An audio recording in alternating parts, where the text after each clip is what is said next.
Welcome, party people, to Definitive Ranking. This is the series where I give you the definitive ranking on a gaggle of LEGO sets in a theme, and by the end of it, you will know exactly which sets are terrible and which ones are amazing, based on things such as maybe price, maybe piece count, arbitrary opinions of me. It doesn't really matter what metrics I use to rank these sets, as long as you know that I am Dr. Definitive and everything that I say goes.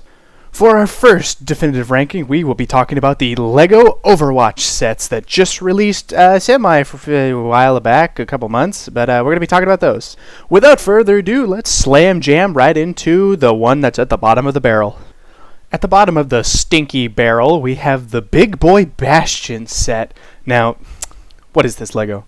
Come on, man.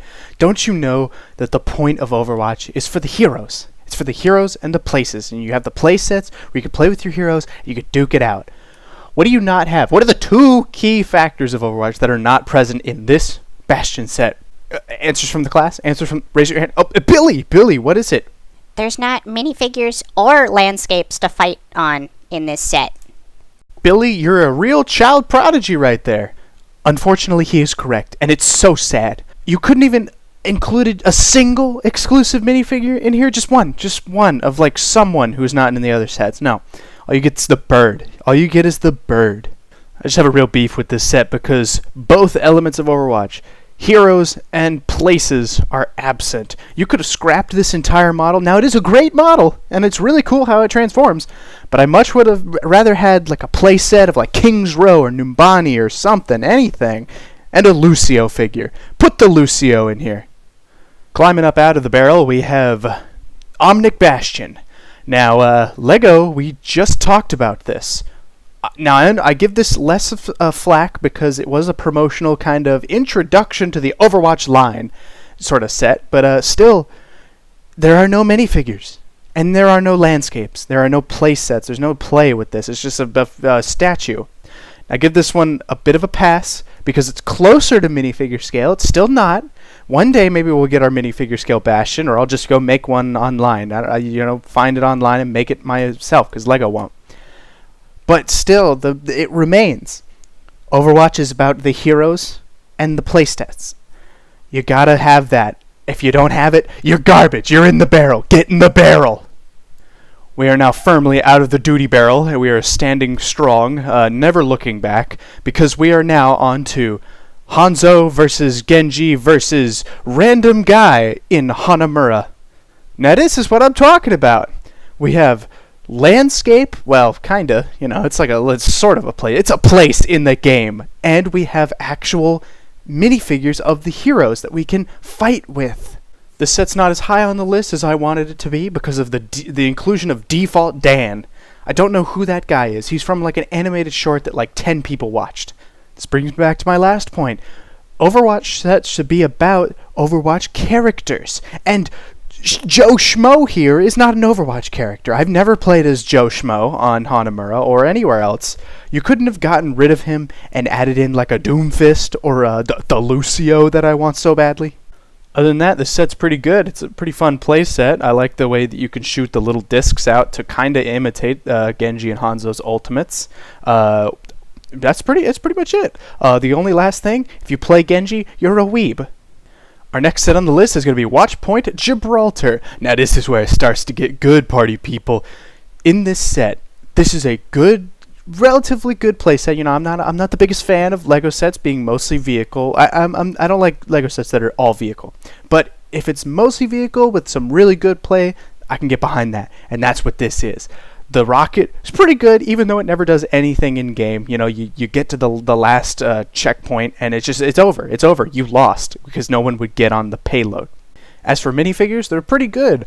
I'm not very happy that Reaper comes in 2 sets, but I can kind of give it a slide. Kind of wish you would have replaced him. Lucio, after all. Monkey Man Winston looks great. It's nice to get a really cool big fig that isn't just a copy and paste of Thanos or Hulk. And then you get the Pharah looking great. New head molds, new headpiece molds all around. Love it. Love all the new pieces. And then I don't know why they went for this, but they went for a Mercy figure that is, for some reason, it came down with the flu. I mean, if you've seen her face, she's pale. She's pale. Someone get her some Dayquil. That might clear up that face print. What's better than getting two of the most popular Overwatch characters and easily the main point of Overwatch in one set? Having that set be the cheapest set. In this fantastic set, you get Window Maker and Tracer. Tracer is the poster child for Overwatch, so it's great that she comes in the cheapest set because everyone's going to want her. Everyone's going to want to zip-zap around. Other than those classic great figures, it's great that this set is literally just the payload. It's the thing that you want to focus on in every game of Overwatch, even though some people think that's not the game. Some people are just like, I'm just going to kill everybody. But no, it doesn't matter if you get 27,000 kills. If you don't get on that payload, we just lost. Now the Dorado Showdown set, this is a cool set by my standards.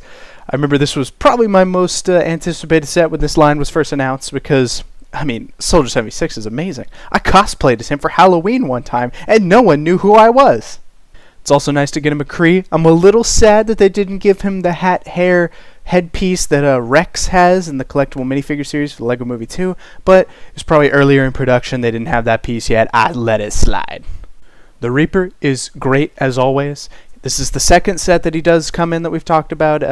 Kind of a problem, but also, whatever. He's a cool figure. Once again, it's so great that they added the payload into this game because it teaches kids at a young age you're supposed to always get on the payload, and if you don't, you lose. I really like the building facade in the background too. My only beef with it though is I wish it included just a slight staircase off to the side, so that when people are running up I can jump down as Reaper and just blast them away. Now this is good stuff right here. This is my favorite Overwatch set, and you may be saying, hey, come on, there's no landscapes. And there's only 2 heroes when others had more. And yes, that may be true. There are no landscapes, but these 2 heroes needed to be done so well and have their own sets because Diva's mech would have been its own. I would have bought that on its own as a set. The fact that they included Reinhardt's also mech suit of armor, sort of, that's the icing on the cake. One beef though, what's that scale? What's that scale, LEGO? What are you doing? Reinhardt's like 80 feet tall. That's an incorrect estimate. I don't know lengths, but I kind of understand because if they made a actual in-scale Reinhardt, it would probably be tiny and bleh. You could just alternatively take the Reinhardt minifigure out of the set and just have him on his own, build that alternate build for the hammer, and he's pretty kind of in scale. It's fine. It's an amazing set. Really happy with it. All around. They just did so well with this set, and these were the 2 characters they needed to get right with good builds. And here's the final definitive ranking of all of the LEGO Overwatch sets so far. There may be more. You never know. It's a popular game. Do you agree with my rankings here? Great. Do you disagree? Sucks. It's definitive. Now, one last thing I wanted to say. All of these sets suck. They're going in the barrel. They're going in the barrel. They're all going in the barrel for one reason, and one reason only. Where's Roadhog? Where is the best Overwatch character of all time, Roadhog? If they do not release a set with Roadhog in the next, before I die, you have like 60 years, LEGO. Okay, you have 60 years to come out with a Overwatch set with Roadhog in it. He could be a cool big fig. He could be fat. He could have a hook. Oh, there better be a Roadhog coming my way. If there is, I'll make an update video. You're gushing. Just gushing. Anyway, that's all for definitive ranking. Stay tuned for the next definitive ranking where I give you the definitive ranking of some sets and stuff.